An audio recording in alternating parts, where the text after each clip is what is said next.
Okay, we're back. TeckKnow podcast number 2. Got a lot of stuff to talk about. This might be 2 parts. It's been actually 2 weeks since we recorded last because of vacation. But we have a lot of stuff to talk about today, varying from various EU things, a lot of performance reviews and whatnot. So let's start off with some of the less cool ones. So Spotify Hi-Fi. Don't know if anyone cares about that. I'd assume a majority of you don't care about that. But apparently, there's been a lot of rumors that it's coming soon. What are your thoughts on that? I guess it's cool. I think the big concern I have for it, especially it's not including part of the premium. They're making like a either I don't recall, but it's either premium plus or like a platinum, which is gonna be like double the normal price of your standard premium plan. Correct. So I mean if it came with like premium, I'd be fine. I'd be like, okay, good. You know what I mean? Like whatever. But like I'm not paying extra for lossless like hi-fi audio. Yeah. And I don't think most people would. But it comes down to that same thing we had the last time we were on here about it's so probably a lot more taxive when it comes to streaming that. So they probably do have to charge that. They have to subsidize it somehow. Oh, for It's sure, obviously yeah. not as like a big of a difference as like 4K versus 1080, but it's a big difference at a company like Spotify, which doesn't actually make that much profit to begin with. So that could be a big thing. Plus, most of the streaming services make you pay for that premium when they have lossless, except I think Apple Music doesn't, but they're the outlier. Though I guess that is their number one competitor. So I don't really know how that goes. I probably wouldn't pay for it right now, unless they had like a student plan for it, which I doubt they would. But I could definitely see it being useful because if they actually have good lossless quality, that could be huge because Spotify's UI and the recommendations are truly second to none. So it could be a good True. mix. Yeah, we'll see. Because there's also other benefits with the premium or the platinum, what it's Mm-hmm. called, yeah. So unless they had some like other features, because Yeah. I'm reading here, Studio Sound headphone tuner, Audio Insight Library Pro, Playlist Pro, Limited Ad Podcast. Mm. So I really don't know like what benefits you're gonna get out of those 4 or 5 like Yeah. features you're getting. Mm-hmm. But we'll see where Spotify even like releases it at this point. Yeah. They've taken their sweet time doing that. Yeah. They're already a Uh. year late. Yep. Yeah. It's crazy. Another thing. That's way more interesting to us. Everyone knows that there's always mid-cycle refreshes of console generations. Even in Yes. recent years, there's been more than one. Right now, there's rumors that we're starting to see the PS5 Pro and the whatever they call the next Xbox, because their naming scheme is completely off the rails now. Series X. Yeah. Well, the Series X, what? Series XS, Series X Yes. Pro, Series X Plus, like, It's probably. I don't well, know. They should just drop the series, honestly, on the name. whatever it is. Apparently the dev kits are making the rounds towards studios, and a lot of studios will have it by the end of the year. Uh, did you buy a technically now a current gen console? No, I still had the. Shoot. I still had the Xbox One, like the original, like that Mm-hmm. big one, right? Yeah. And then they kind of like. I was really into PC gaming at that point, so I don't really like had the urge to like buy Mm-hmm. the next gen console. Yeah, I bought one and then I sold it. I didn't scalp it. I just sold it. You just didn't decide not, I yeah. just decided I didn't need it. My manager needed it. I was like, okay, cool. Well, he didn't need it. His kids needed it. I was like, oh yeah, Uh, he can have it. There's nothing I really want to play except God of War, and it's not out yet. Uh, but I'm excited to see what this Pro generation brings. Uh, but I don't think it's gonna be that good. I don't think the Pro is gonna be a good upgrade because we've seen such huge jumps in PC gaming, but I can't see the Pro generation switching architectures. I think the architectures have been released too recently for them to be incorporated in consoles, which are typically kind of behind. I know it was a little bit different this time around because they got, RDNA 2, right? Yeah. But we're about to see RDNA 3 anyways. And I don't think it's going to be an RDNA 3. So I don't know if it'll be a huge upgrade. Especially with like the PlayStation and the Xbox, their designs are like not great for cooling. The PlayStation, even, I don't know if you saw, like the early PlayStation models have better coolers than like the second wave and on, which is really weird. They tick off a lot of metal to save a buck or two, right? So I don't think we're gonna see a huge upgrade. I don't know about you. Well, okay, so the Pro, is the Pro like, are we gonna look at the Pro as like something that can do like 120 FPS, or like, because They like, can you do know that how, already. well, yeah, but you know, like, not, well, that's a bad example, but like the Xbox, well, we had the Xbox One, right? You had the Xbox One X, I think, Mm-hmm. and that was like you could play games with like HDR enabled, Yep. and like, are we talking about that? Or are we talking about like from Xbox One to Xbox One X, or like the PS4 to PS4 Slim? Do you know what I'm talking about? Or Well, does this be it's like not going to be a, a slim because PlayStation is very specific on their branding. If it was a slim, there wouldn't oh, be dev Slim? Yeah, kits and it would be called a slim. So I think it that's is going to true. be a performance upgrade. Okay, I don't really know where they're gonna get the performance from that. Like, I guess really, like, they could do what Xbox did on the One X, and where like you slap more memory on it, so then like Because memory's you just pooled, have, so it yeah, works so both then there's, ways. yeah, because I know with the One X they're like, oh, we added more memory, so like the OS can run like separate and not actually interfere with um like the game, and then the game would just have like it would just be optimized more, because like the thing will just use the RAM it has available, you know what I mean? Like Mm-hmm. same with like a computer, like if you have more RAM, it's just gonna use the RAM up. Yeah. And then I That's also a guess, I huge mean, quality of life, being able to like switch through apps and stuff and not worry about your no, that, game just yeah. tanking in the background. And I But mean, hmm I want to see, if anything, this kind of leads into another topic we have on here. Gotham Knights being it stuck at 1080 30. I don't know whose fault that is, and quite frankly, I'm not going to look into it because we've only heard from one side, right? And I yeah, doubt that PlayStation or Microsoft is going to say anything about it. But if that, and I honestly, I'm leaning towards the studio's fault because the menus look like a mobile game, for God's sake. But if that has to come with a performance issue with the consoles, I'd like to see a bit more, uh, just a bit more GPU, bit more memory, or even just a bit more like, especially with the PlayStation. Now PlayStation does everything in their own weird way. Maybe a bit more specifics, whatever things they do for ray tracing, maybe a bit more of that.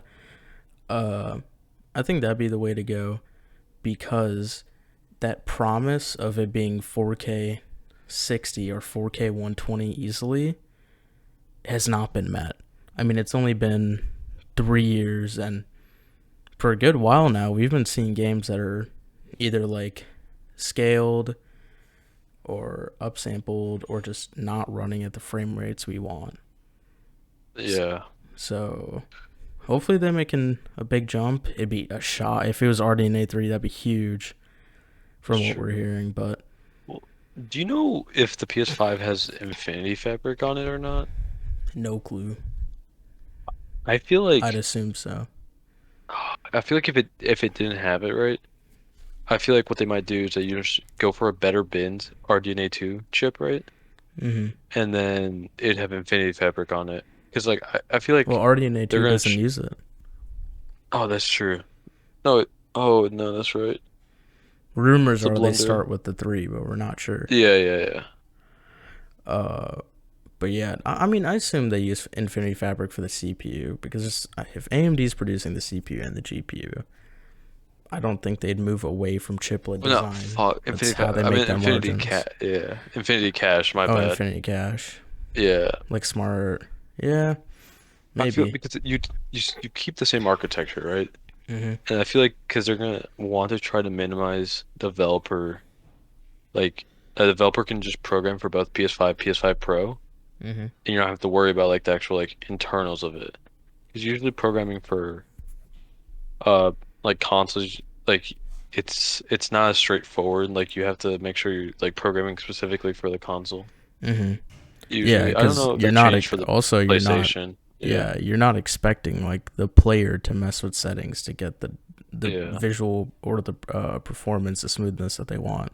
sure. So I feel like You're trying to yeah, deliver Infinity. that up front with whatever the console has to offer in Yeah. horsepower. I feel like Infinity Cache would just let like that's just free, not free performance, but for developer, like if the game works on it, right, it'll just take like on an OS level, it'll just work. Like they don't have to do any like optimization on their end. Mhm. And then CPU wise, I don't know really what you could do for performance there. I don't know where it's a bottleneck. That's the thing. You could probably find that Mhm. out somewhere, but I mean, that's all. with things like the 4090 out there, like we're seeing games hit crazy visual fidelity and keep their frames for like once. Like I feel like this is first generation in a while that graphics cards have kind of caught up with what Yeah, developers are putting out there. Because we've always had like the crises, and more recently the cyberpunks that like completely toast these cards, and even now like a 4090 completely maxed out on 4K will hit about 50 FPS on cyberpunk, which you're like that's unimpressive, but cyberpunk is like a damn hard. I'm talking no DLSS or anything. I'm pure ray tracing, right? yeah, that's So true. does the PS5 Pro have a chance to really compete at that end? Definitely not. I think it's time that they start leaning into 1440p on the console side. I completely jumped the gun on that. Actually, they were slow to get 1440p support out on them, which I think is a huge mistake because I feel like they could easily run 1440p with good textures and good frames, but I think 4K is just out of reach for something running that low of wattage and with just the abysmal cooling that consoles have. That's true. Definitely, I feel like cooling would be a priority on the Pro, Mm-hmm. or it should be. Also want a redesign, dude. I'm normally a That's PlayStation guy, but I don't like how the PS5 looks relative to the Xbox Series X. no, I yeah, I don't. I I like the think minimal I don't. box design. Yeah, I like the box design. I just wish it was a bit smaller, I guess. But then, like, I But the like the PS4 PS5 is design. I like the huge. way the The PS4 PS4 looks. looks sick. Like, I like that better than like the Xbox One, like the original one, right? Hmm.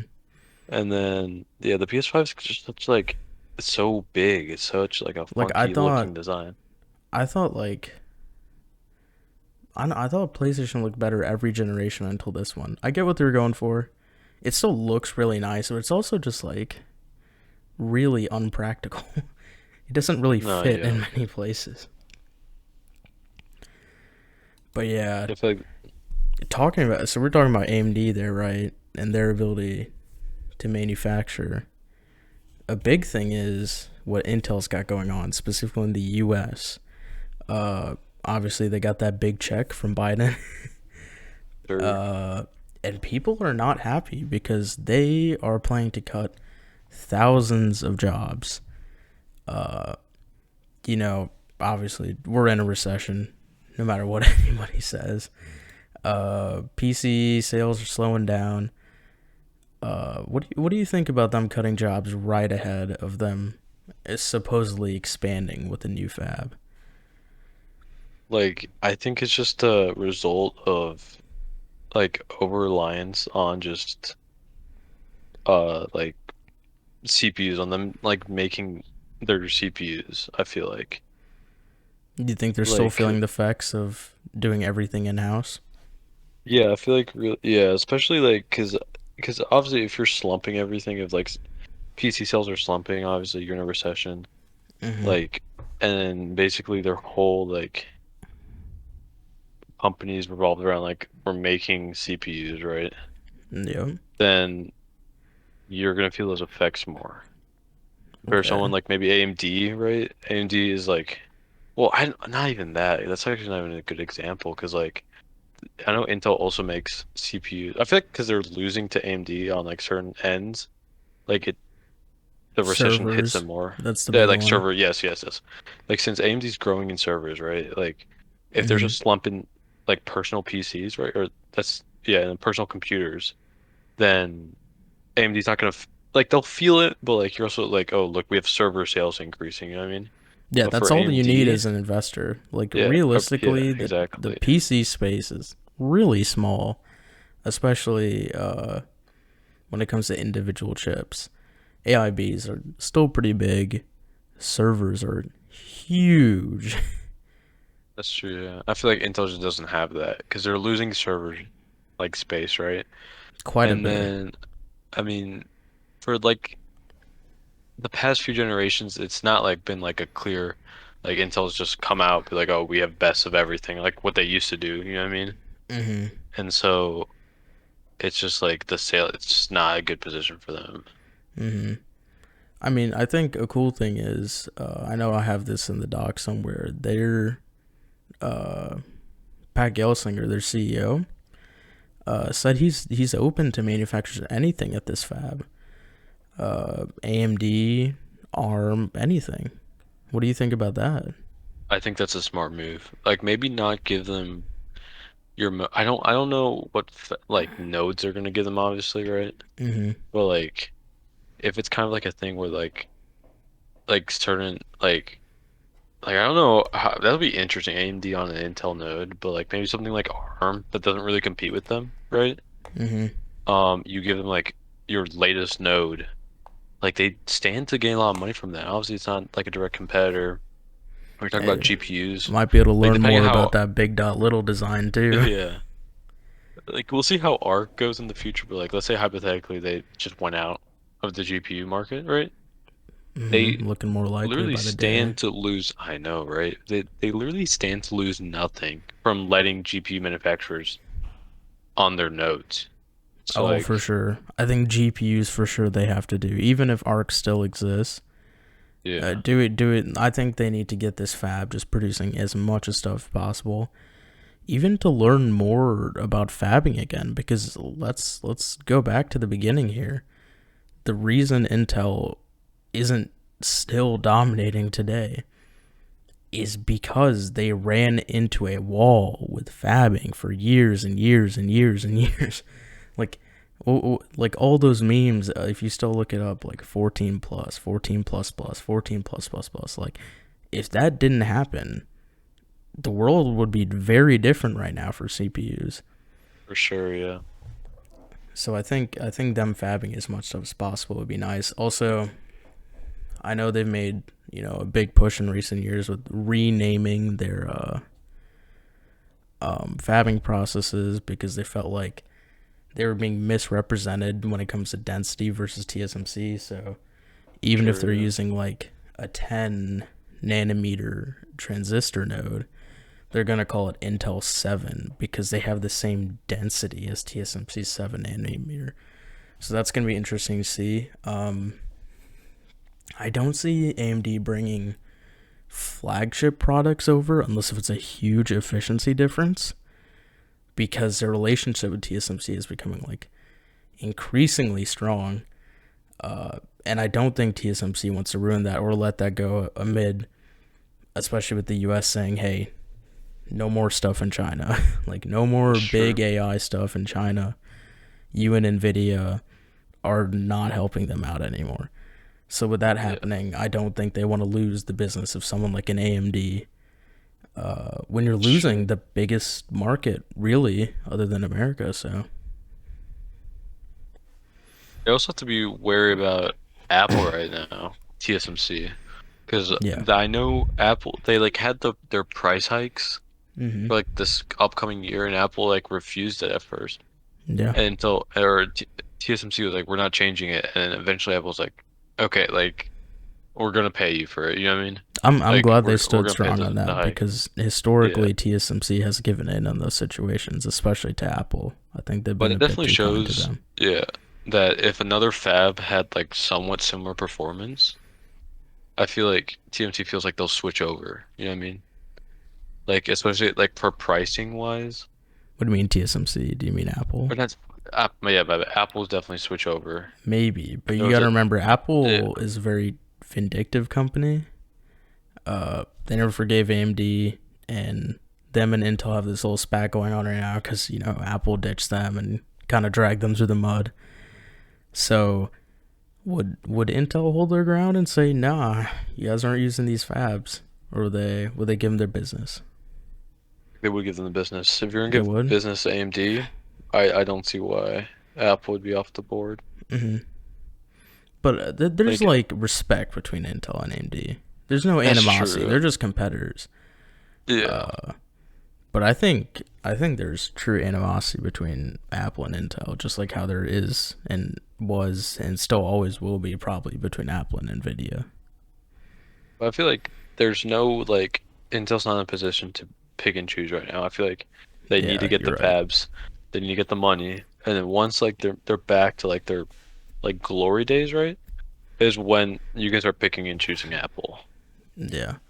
I mean, this could be just a massive turning point for the U.S. economy and chip industry if Intel actually does this well. Yeah. Uh, you could see so many more fabs. It could completely change the course of technology in the United States and the world. Uh, and Intel stock price has been quite awful for the past half decade. This could be a huge help. Imagine if they got to even a quarter of TSMC production, their stock price. No, for sure, yeah. So that's gonna be interesting to see. Uh, Going back to like um, AMD and Intel, both their the sales. So early leaks, rumors, reports are all pointing to Intel's actually doing quite well with Raptor Lake sales. So they're 13th gen, and we'll unveil why later or in the podcast part 2 with the performance reviews. And AMD is not doing great, and we both saw that AMD decreased their production capacity, right? Sure, for the Zen 4 series, correct. Mm-hmm. Uh, do we know if it was specific SKUs overall or? I haven't seen anything about specific SKUs. I think it's just like overall board, Mm-hmm. like like overall across the board. Now I honestly don't. Yeah, we've seen TSMC be pretty sticky in the past about decreasing capacity with them because they need that's it. true. Have they had to move that allocation to something else? I wouldn't be surprised if they did, honestly. Or like, I haven't really seen like the specifics of the reduction, right? Mm-hmm. But I wouldn't be surprised if they're using the other allocation for like server stuff right now. I'm not really like because the thing is like unless they're doing, I'm really just trying to like figure out like what would you put it into like right now. Like if you put in RDNA 2, you're about to release RDNA 3. You know what I mean? Correct. But then obviously you don't want to put it like the only chip I would do for Zen 3 would be the 5800X or the 5800X 3D right Which, now. funny enough, 5800X 3D sales right now are good. It's been at a great price. It's been at 329 pretty much everywhere. If you're already on this platform, right? And if you're like on a 2000 series or a 3000 series CPU and looking to upgrade, bro, that's the CPU. Like Looks like a if you're no-brainer. gaming, Yeah. that's a no-brainer. Uh and yeah, apparently the sales on that multiple retailers have said that the sales on that are leading the pack with the gaming CPUs. So that's pretty huge. Not surprised, honestly. Like if you go look at any notable reviewer, right?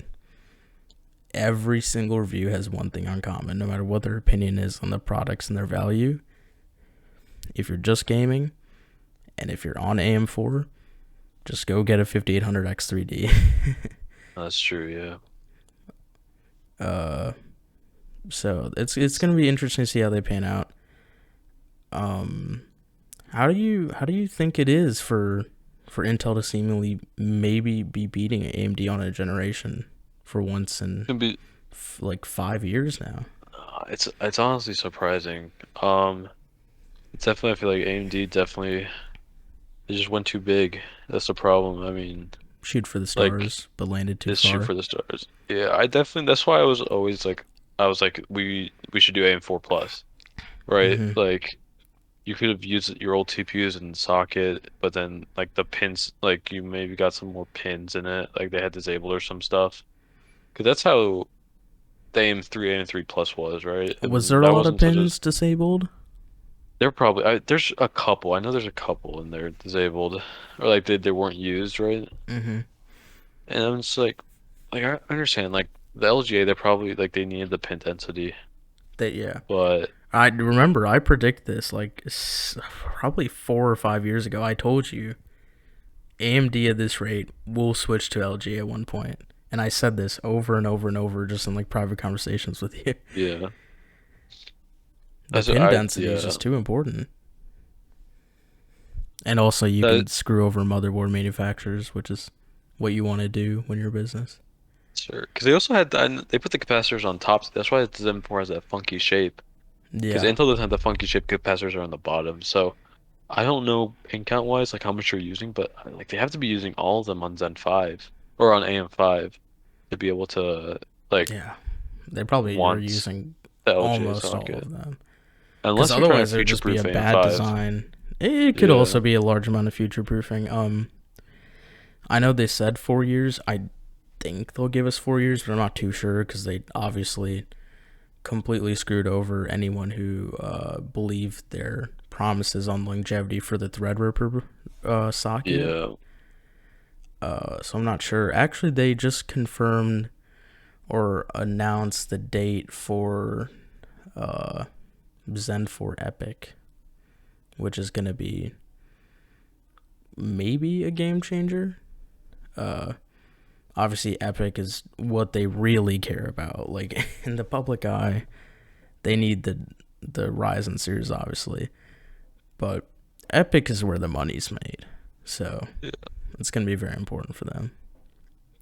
Yeah, I want to see that would be interesting then for on the server side. See like what like how it scales up to those like really high core CPUs. Mm-hmm. Yeah. Especially, Because they like, yeah. if you looked at multi-core performance, it was like 60% faster, 70% faster than last gen in some tasks. If you take that into, like, what does Epic, like, start at? Like, a 64 or a 128 core? Like, I think yeah, 64 and since you have two it's 128, yeah. well, what's the highest? I I think think it's you can get two 128. 128s. I think you can do Yeah. 256 on Epic. So it's going to be some pretty huge performance gains.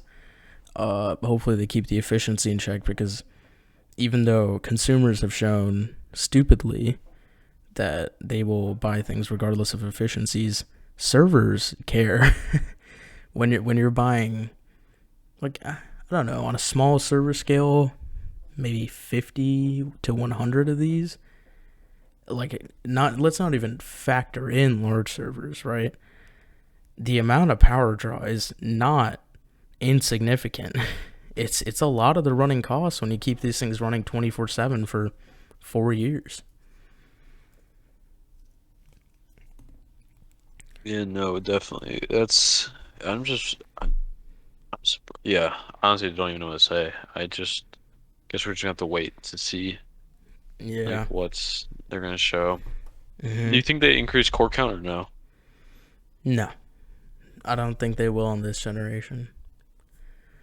Uh, I think they have. So you have to look at this for, like, from an investor standpoint, right? Because really, realistically, uh, when you talk about, like, Epic, right?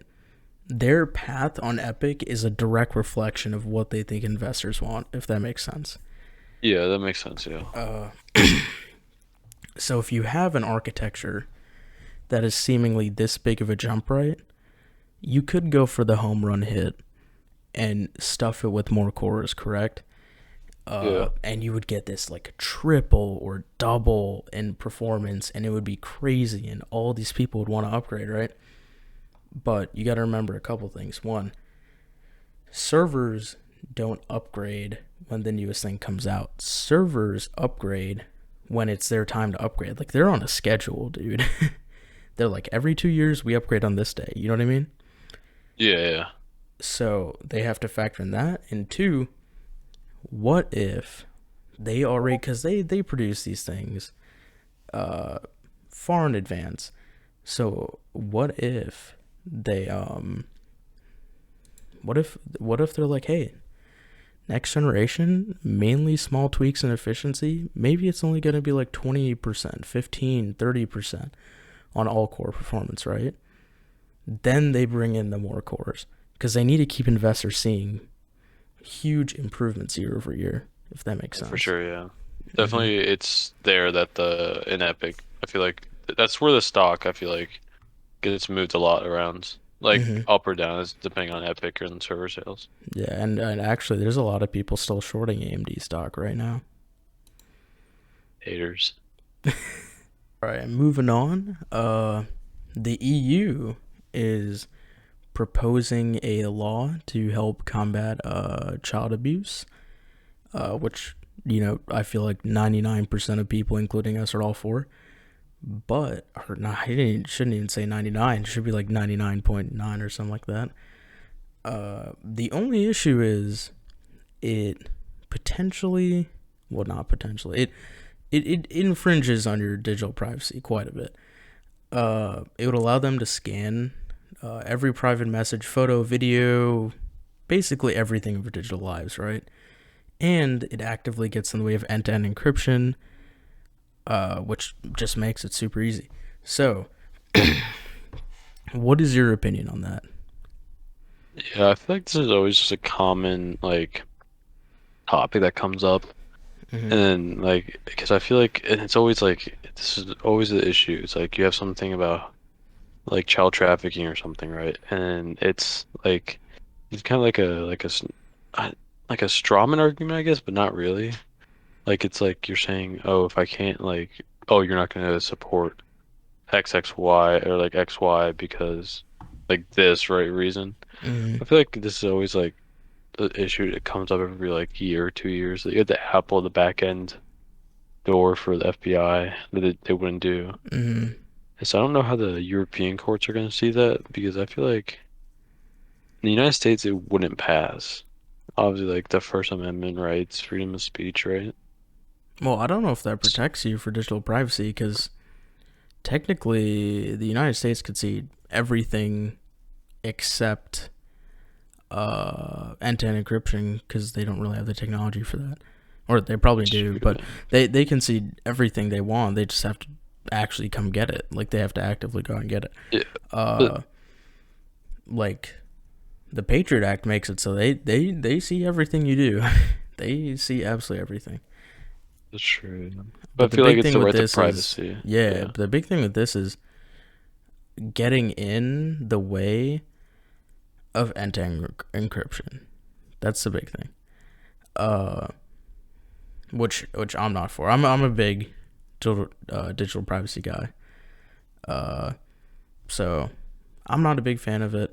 I'm gonna leave a site down in the description that allows you to technically like sign to oppose the proposal.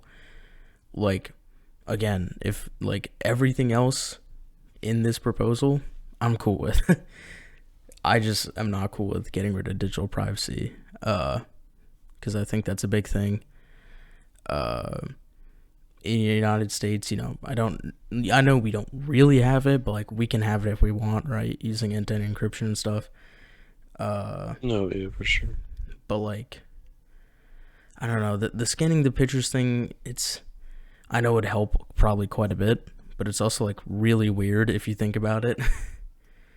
So, No, so I don't know, man. It's slippery slope.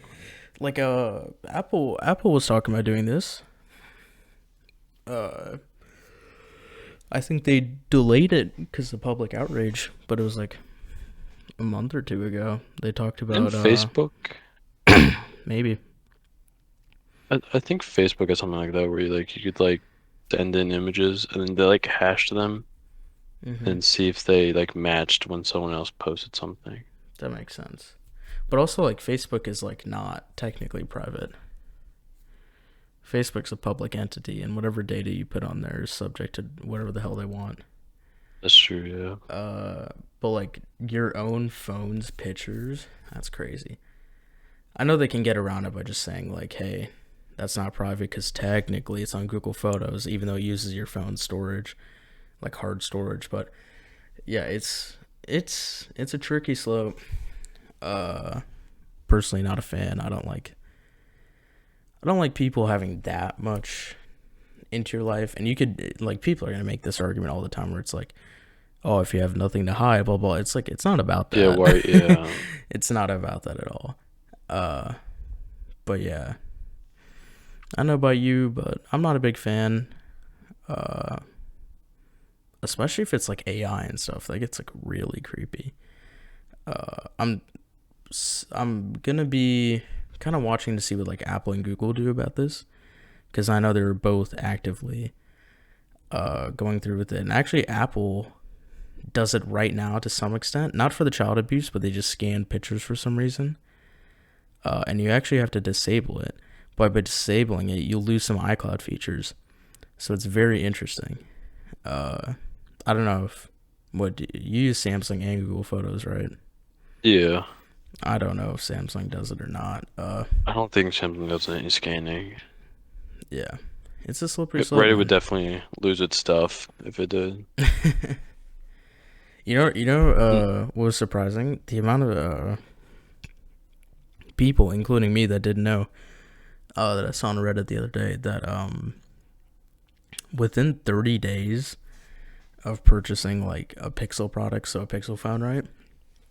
Yeah. You have to like sign an arbitration letter if you want the right to be in like a class action or sue them if something goes wrong, which is Actually, outrageous. I feel like that's not I legal. don't know if it's legal or not, But but it's it's definitely just something so like, yeah. The letter's basically just like you have to go through our arbitration process if you buy the phone and go 30 days without signing this, and it's like something you have to like actively go find and sign and turn in. It's not like on your phone; it's on the internet. it's just dumb, yeah. Yeah, so they put that in the terms and conditions, which is crazy because like if you're in a company's arbitration system, you're losing. You're literally up to the guy on the other end being nice or not. Like you're No, yeah. uh and being like I don't know if it's legal to sign away your class action rights or whatever, but that's crazy to me. But yeah, another EU thing. EU is effectively banning all the best TVs in the world. So they're banning basically every 8K TV.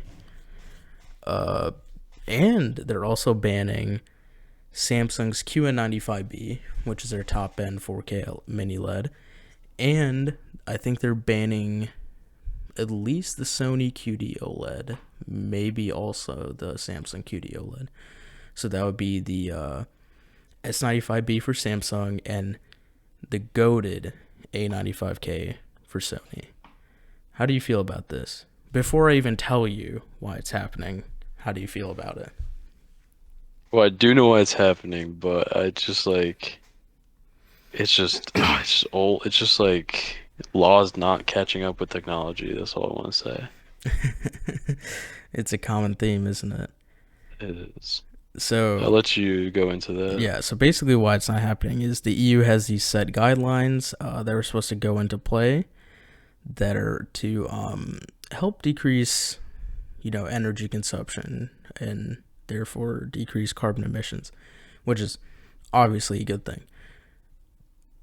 But they did not factor in modern technologies or 8K TVs all when they made these guidelines. So 8K panels inherently consume way more power than a 4K panel. So automatically all of them are getting banned. And I think also our QD OLED panels are getting banned. So in the EU, you've lost out on the best TV in the world. You can't buy the A95K. And also, people are like, "Oh, AK doesn't matter. Why do you buy an AK TV?" Blah blah blah blah blah. It's not even about AK half the time, right? Like a lot of these manufacturers save their best technologies for AK TVs. You know what I mean?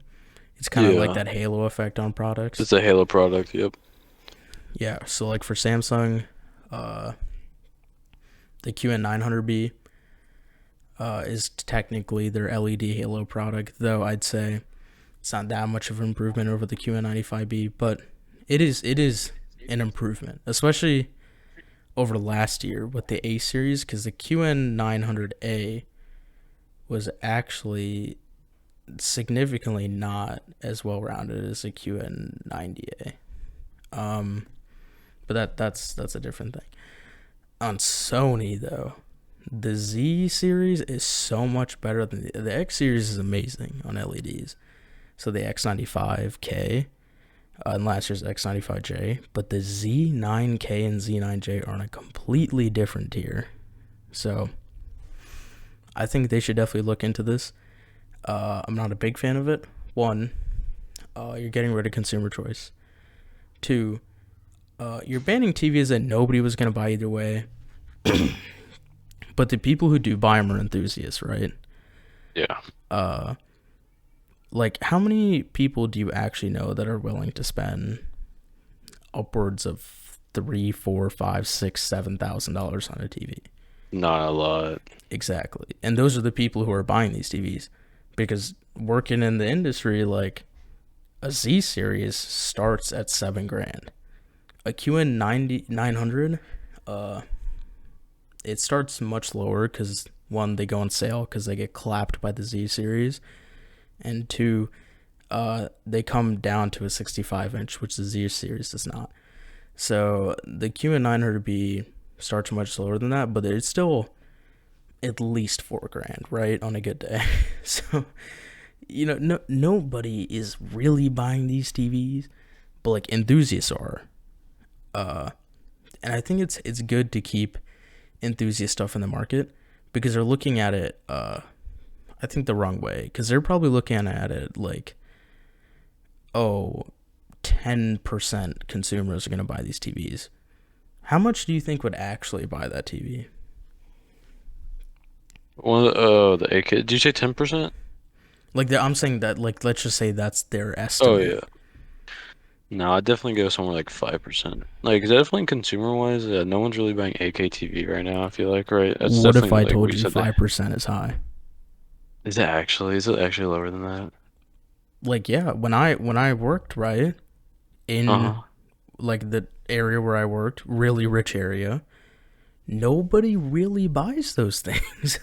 Like, unless if they're open box, like nobody's buying them Actually crazy. because you got to remember, like, it's hard to convey the value of a TV that costs $7,000. The only people who are That's buying right, it are yeah. the people who are going out looking for it. You're not getting normal consumers to buy this TV, no matter how hard you try. So, I don't think getting rid of it is a good idea. I think there definitely should be guidelines, 100%. Because those guidelines lead to efficiency innovations, which is something which I think overall in tech we can both agree we lack today. No, yeah, for sure. The biggest example, which both of us liked, was, even though I'm not a big fan of California's laws, whatever they are, day to day, their efficiency guidelines bought us a pretty cool new standard that's hopefully going to be fleshed out in the next couple of years, ATX 12.0 only. Which, if you want to explain what that is and what the benefits are. Right, so yeah, so basically with ATX 12 volt only, you're eliminating the 3.3 volt and the 5 volt parts of the power supply, and you're letting the motherboard handle that. And then I know there's some pin changes on the AT on that 12 volt then. So Yeah, then we're it's gonna a go it's from a a 20 pin 24 pin to connector. 10. It's a Or yeah, the 10. 20 to 10. It's a 10, I'm pretty sure. On the motherboard, yeah. Oh, okay, yeah. Which is actually just huge. Mm-hmm. And then better idle, I know that. Like Much the better not idle. much better idle, yeah. Mm-hmm. So And that's yeah, definitely gonna it's just good overall. Like obviously I mean people want to stay like I feel like a lot of times like PC like technology like lags behind. Like it doesn't want to like change, especially when you're talking about standards and stuff. mm-hmm. Give like look at ATX, right? ATX has been what around for like almost 30 years at this point. There's barely any changes to it. Mm-hmm. The motherboard standard, Yeah. and then obviously motherboard suppliers are getting shafted on the ATX Left 12 to volt though, right. left and right. I feel like the problem is like obviously like we can shaft them every once in a while, but like they're just getting actually just so like shafted, honestly. Like Mm-hmm. with all this new stuff, I think we're gonna just see like higher motherboard prices in the future because the since the 3.3 and the 5 volt are removed from the power supply, they go on the motherboard now. Correct. They're step down on the board. Yeah, so I mean that's not that really big of a deal, but then the thing is like it's no longer like a good power supply. You don't have to worry about that. It's now Yeah, you have to worry does about the my components of your motherboard have good motherboard. step downs? Yeah. That's a bit tricky. But It's it's not a pro something and a you'll have to con, worry about for a yeah. while. Oh, you're Because 100% sure it's a pro and a con. yeah, It's one of those things where like also you have to put a lot of blame on these companies that make the standards like USB and then like what's it the PCIe group like all these guys like they be doing some really stupid shit sometimes if we're being completely honest. Like USB naming schemes suck. The PCI 12 volt connector, which we're gonna get into later, kind of sucks so far. Like these guys every now and then make these really bad decisions, which affects the whole industries because they set standards that everyone follows. Uh, but with the power supply thing, like yeah, we're gonna have to worry about um, the quality of the step downs from 12 volt rails to 5.5 and 3.3 volt rails on our motherboard, which is really tricky because if you have a manufacturer that's cheaping on motherboards, bro, that's so bad when you're stepping I down know, power. yeah. You can't do that. Uh, and let's be honest here. Power supply manufacturers are just gonna take advantage of it. It's not like a company's gonna see it right. Like think about it this way. Do you think they're gonna be like, oh, less components in the power supply prices go down, or do you think they're just gonna stay? It's gonna stay. Like So that's it's just gonna stay or go up because it's gonna be less people buying them initially, right? And then you for also sure, yeah. gain extra costs on the motherboard. Now you're completely screwed. Then you start getting into the issues of how complex motherboard density is. Because I can tell you, as a man who builds small form factor PCs, motherboards are getting so expensive on the small end because the denseness, the amount of stuff they're trying to pack on there, and they're still running out of space and putting things on external cards or trying to like vertically mount things with like U.2 connectors or something. Yeah. The amount of density it takes to fit all the stuff you need on a modern motherboard well and get a huge amount of power delivery in for these new CPUs is crazy. So the costs are just going to go up so much, and we've already seen like AM5 prices are outrageous. So I don't know, man. It's gonna be. I think computers get more expensive from here on out. Yeah, that's definitely like not a trend you want to see in like now and in the future. One hundred But percent. I don't know, like there's really not. I mean, they're gonna hit a cap because the point is like when you raise prices, right? Certain people stop buying, and then that's the whole like your price and demand, right? There's a point where you can like keep on increasing prices, but you're making more money from it, right? Just because it offsets the people. Mm-hmm. Um, but I just really hope that price is not. very expensive, or like we just keep on increasing because that we're never reaching that point. If that makes sense. Yeah.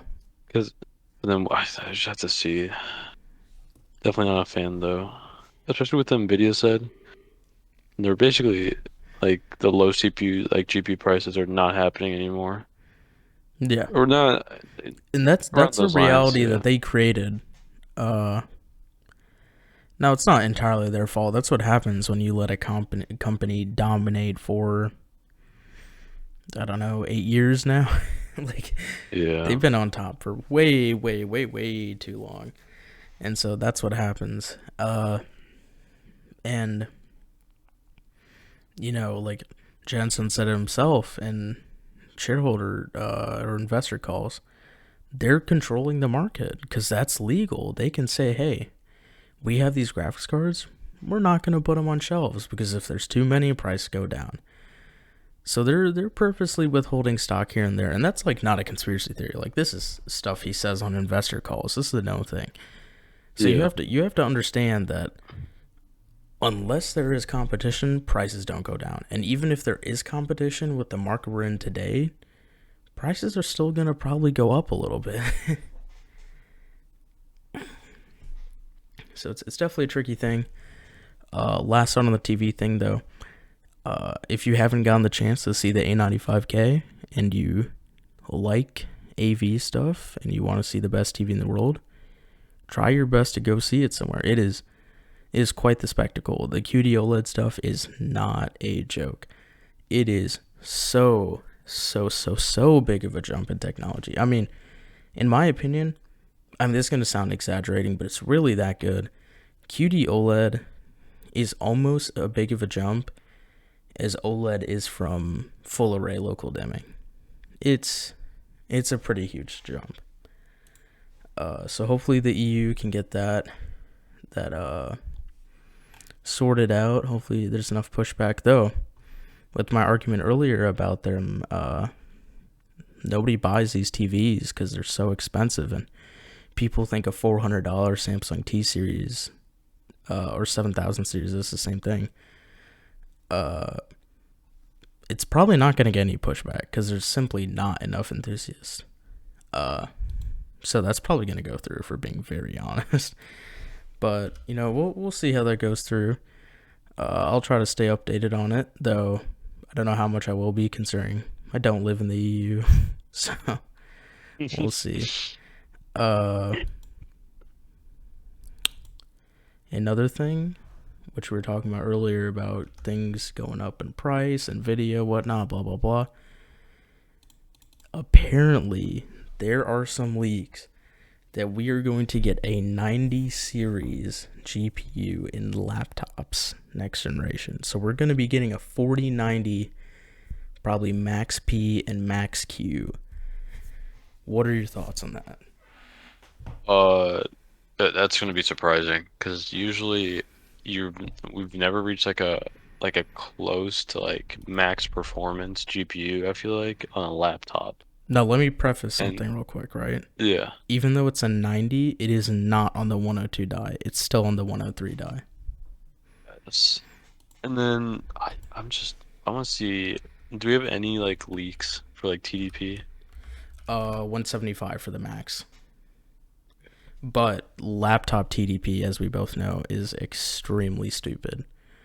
You can have for example, if we're going just on laptops that exist today, you can have a 3070 that will outperform a 3080 strictly on TDP, because the laptop manufacturers can set whatever TDP you want.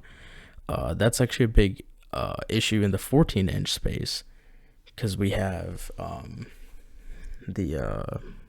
especially with the Blade 14, even though it has a sick vapor chamber design that's huge, the 3070 Ti, the 3080, the 3070, and the 3080 Ti. So 4 SKUs right there, right?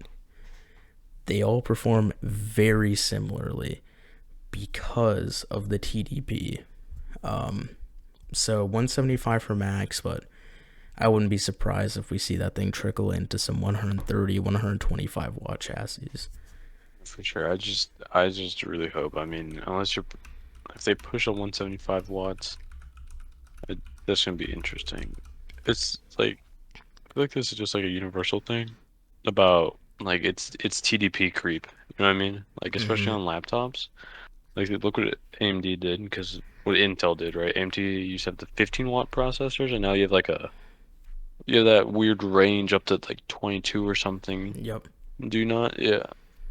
And the weird thing It's about really. AMD processors with that weird range, right? Uh, Mm, is that they perform differently. And this is one thing I'll give Intel credit for on their laptops, which I don't know if it's credit or just like it's really personal preference, right? Uh, that 25 watts or the 22 watts or whatever their higher wattage range is, right? It's normally achieved only when you're plugged in on normal laptops. Whereas Intel is pretty flat yeah. line. Like if you plug in your laptop or not, you're probably gonna get around the same performance in most cases with Intel. I don't know if that's a good thing or a bad thing. Personally, uh, I could see arguments for both. Like I could see people saying, "Hey, I'm not getting the full performance of my processor when it's not plugged in," but also even when it's not plugged in, it's faster than a lot of the Intel parts, and it has better battery life. So it's a bit of an either or there. Sure. Yeah. Let's. Yeah. I don't even know. Do you have any leaks for RDNA 3 mobile or no? The only thing I've seen, I forgot who tweeted it, but apparently the 6900 XT mobile version is going to be roughly equivalent to a desktop 3090. That'd be big. That'd be That is going to be interesting. huge. So apparently, we're going to be seeing about 60 to 70% faster laptop GPUs this time around. So my question to you is this going to finally bring respect to laptop only gamers? I feel like you could. I feel like really with these, you could definitely like I could see this like if this was in a G14, like either that 490 or like the 6900 XT, Mm-hmm. right? That'd be the The like. 4090 won't make it in there. Also, it's Oh, gonna that's true. be Yeah, it's probably gonna be like the 7800 XT, but that's true. But like if that shows up in a laptop, one of those two, right? mm-hmm, Definitely like it's in contention laptop gaming. for sure, Or especially, I feel like what's maybe if you're talking about like a scaled down version of it, right? Like something that's more energy limited. Definitely like you could be talking about like non-gaming laptops. Well, I guess no, not really. like Maybe for the like XPS and whatnot. Because the yeah, XPS stuff like has that. historically used the 50 series, the 50 Ti series, and the 60 series, and the 17-inch only. Yeah, but something like that, you could definitely see like a lot of just performance gain without having like increased TDP, Oh, or for maybe sure, just you're decreasing TDP a bit, right? And you're still getting that massive performance gain, but then obviously you're having a cooler laptop. There's more headroom for the CPU, or just more headroom for the GPU on boost, anyways. for sure, for sure. Yeah, Definitely, I that's as someone who's very interested in the laptop space a lot of the time, my dream for this is the Flow X13 and the XG Mobile Dock, which is a proprietary GPU docking solution. If they make the bandwidth and the latency of the mobile dock better, put a laptop 4090 in that thing, and then put the Flow on Ryzen what 7,000 or 7,000 mobile series. 7,000. Yeah, Yeah. 7,000 mobile series will be a Ryzen 9. Uh, get it with some more RAM, and then honestly, bigger battery. Check the GPU out of it. That'd be my dream setup. Even though I have a desktop, I think that would be so sick. But obviously, that's going to take a lot of work. But I'm really excited to see the mobile series this time around. Like really excited. Uh, you know, I it's kind of unfortunate because my favorite laptop, the G14, is not on NVIDIA anymore. Um, and because of what I'm studying, I just can't use anything but an NVIDIA GPU. It's not really viable because AMD has kind of pivoted to be gaming focused, which is a good thing. It really is, because historically they haven't been able to get both on track, and realistically, gamers are where you're gonna find like your Money. your popularity, right? You get the name factor from gaming performance. So I think that's a pretty big thing. But we all know if you're doing any work on the side, you need to have an NVIDIA GPU 60, 70, maybe even 80% of the time. So unfortunately, the G14 is probably going to stay on AMD, but the G15 is up there. If they upgrade the cooler on the G15, I think they'll be able to get a 4090 in there.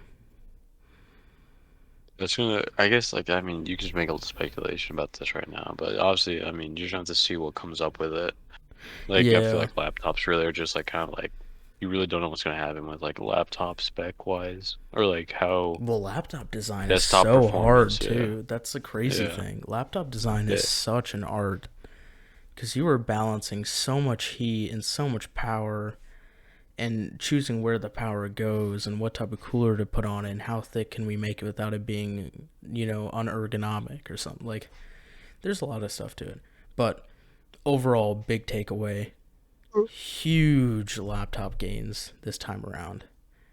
Huge laptop gains, and I'm very excited.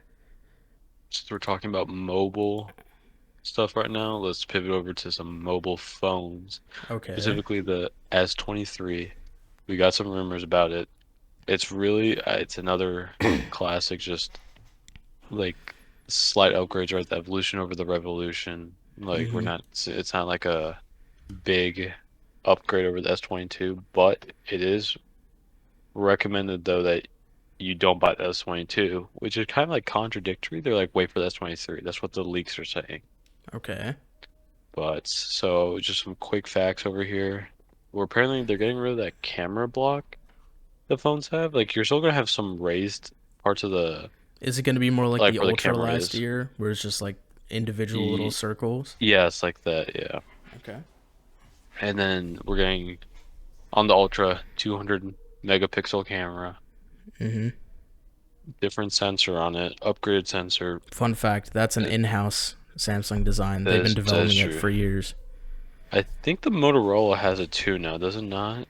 Maybe. Or it has some. I think it has like the older generation of it. And then with that, you're not really expected to see better video quality, I want to say, but I know in low light conditions is really like where you're going to see the best upgrades. And then I think we're getting maybe 200 milliamp hours extra battery life. Okay. And then aluminum frame. And that's still really aluminum, man? On the Ultra, or are we talking about? On the Ultra, I believe. I feel like they got to go to stainless or titanium by now. Yeah. They're charging quite a bit for those guys these days. But it does come with the pen nowadays, so... They do be coming with the pen. That's really all, like, we've heard about it. It really does not sound any, like, different. I think really what's going to be the big pushing factor in S23 is probably... or what's going to be like the selling point is the One UI 5 or whatever version they've tweaked up, and just knowing that you're just going to have Android and maybe the Gen 2 Snapdragon 8 Gen 2, right? Because apparently that is, you're getting 10% performance on the CPU side in an increase, but apparently the GPU's better than Apple's this on the Gen 2. Like, apparently they've beefed up the GPU on it a lot. I wouldn't be surprised. So we'll see. We obviously have the Gen 2s, they've been pretty hush-hush about it. There's been like maybe 1-2 leaked benchmarks.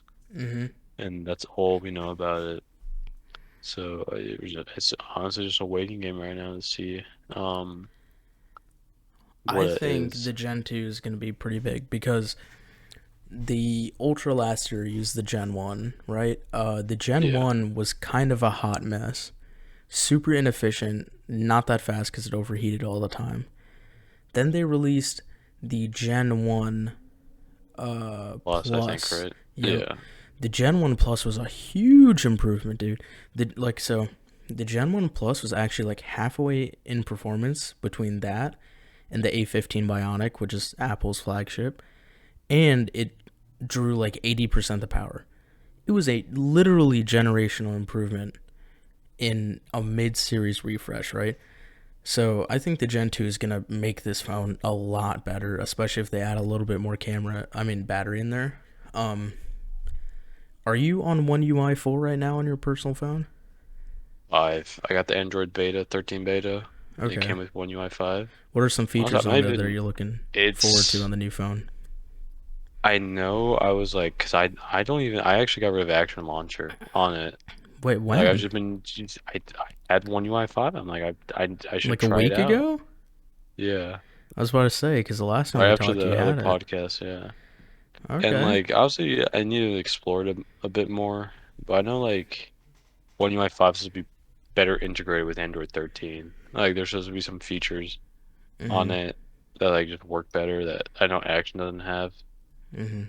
Well, I feel like they have to work on. They're going to have to work on their theming. Like I have like Mm. I know there's Material U. Like I have I got Icon pack? like an icon pack basically, right? But like it's not really an icon pack.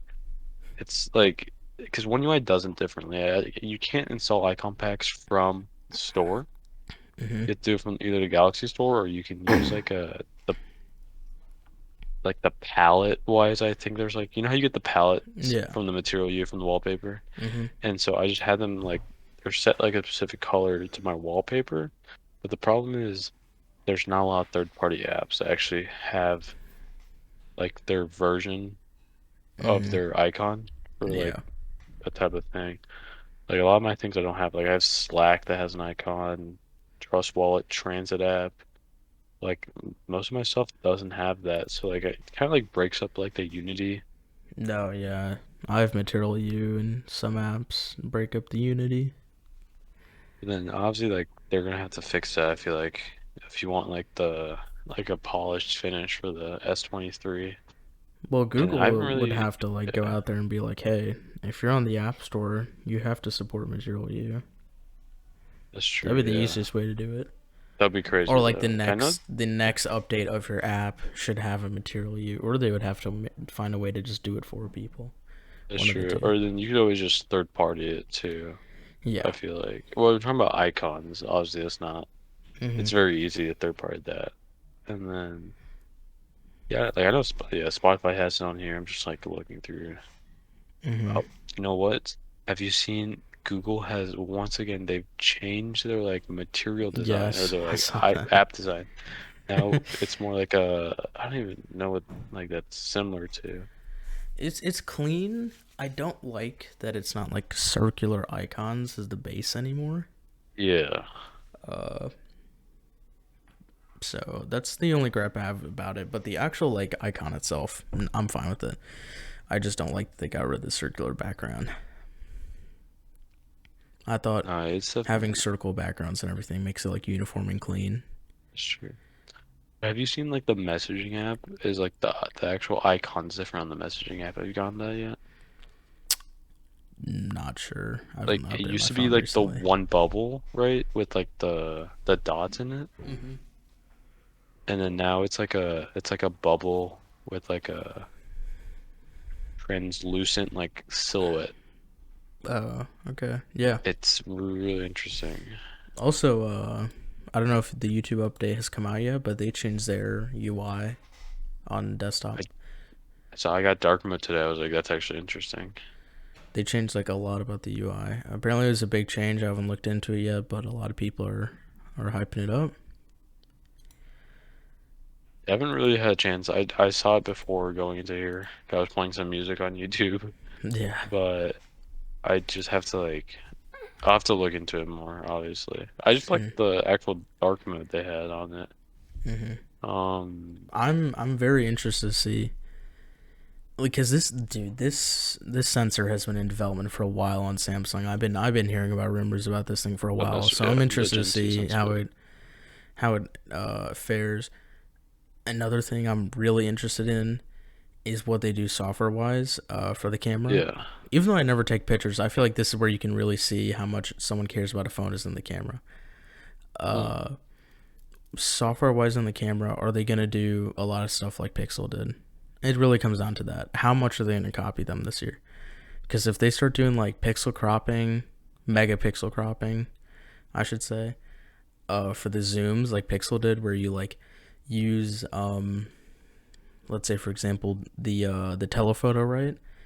And then you use like the 50, I don't know, 50 megapixels, since it's a 200 megapixel sensor. So 1/4 of the frame in the center to crop and get extra detail, and then kind of blend those images together to get that nice zoom, but also keep a lot of the detail. It's gonna be interesting to see how they leverage that. Because if they don't, then what's the point of putting the sensor in there? That's true. And then also, I mean, if they did that, hardware plus software, that'd actually be really crazy. I know they kind of just lack on software. Not that they lack, but it's the opposite of what Pixel does. You know what I mean? Yeah, they're a hardware We have first company. we have a true and tested sensor. Let's make sure our software is like the most up to date for it. Mm-hmm. All right, Samsung's like, our software's okay. Let's make sure we have the like best hardware for it. Correct.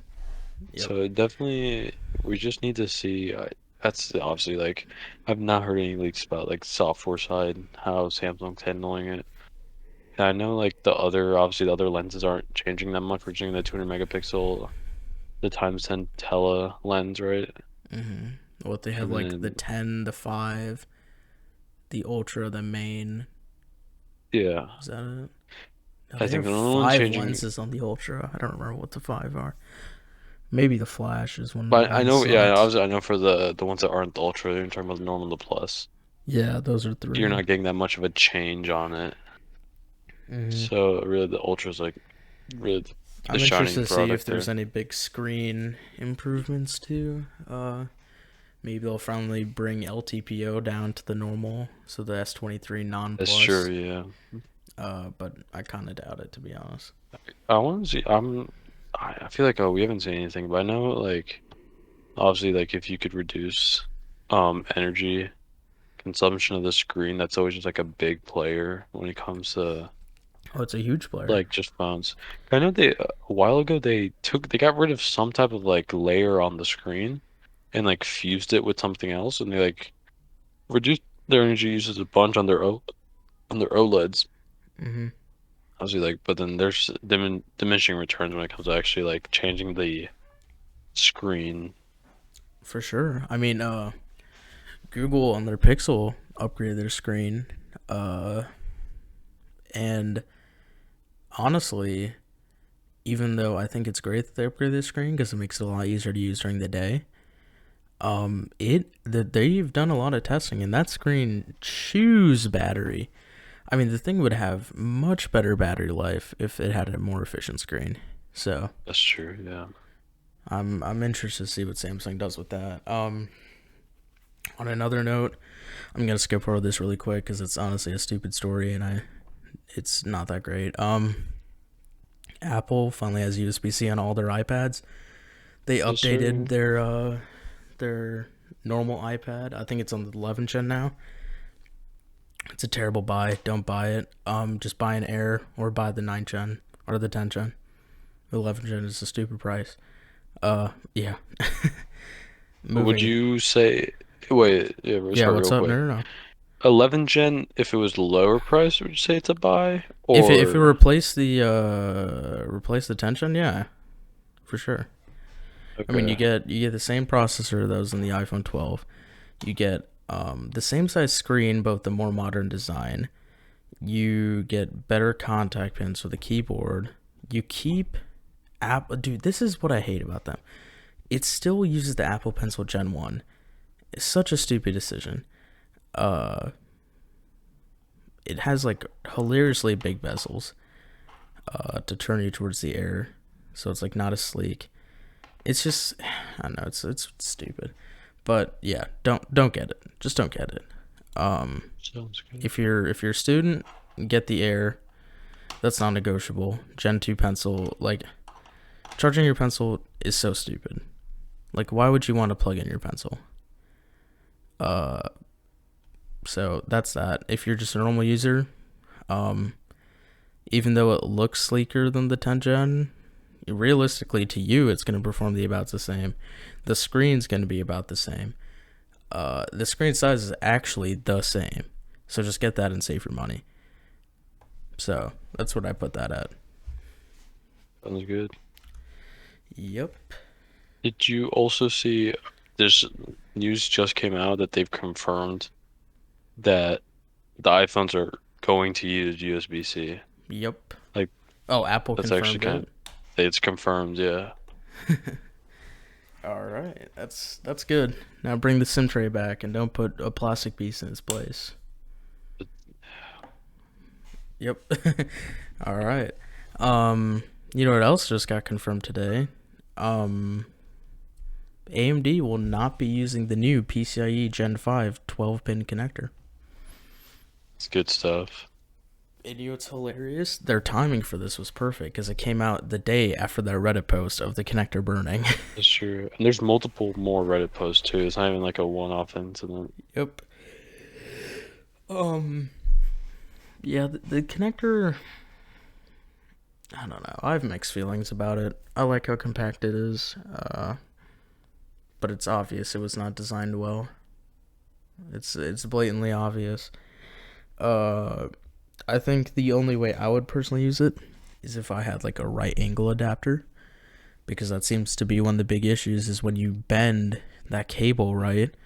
Those top pins or the bottom pins, depending on the way you bend it, get unlodged because they're so thin.